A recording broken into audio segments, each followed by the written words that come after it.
রমজানের প্রস্তুতি নম্বর 1 হচ্ছে যত দুনিয়াবি কাজ আছে সেই কাজগুলোকে কমিয়ে ফেলবো। দুনিয়াবি কাজগুলো কি করব?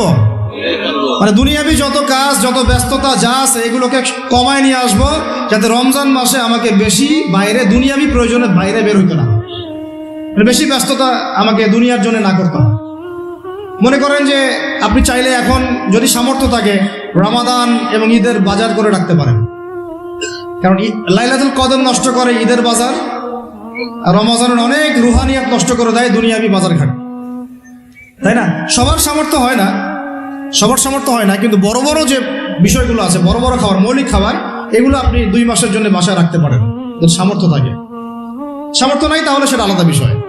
মোট কথা এটা শুধু একটা বিষয় বোঝাচ্ছি না, দুনিয়াবি যত ব্যস্ততা এগুলোকে কমায় রমাদানের জন্য প্রিপারেশন নিতে হবে। আল্লাহ পাক আমাদেরকে সবাইকে রমাদানের জন্য প্রিপারেশন নেওয়ার তৌফিক দান করেন।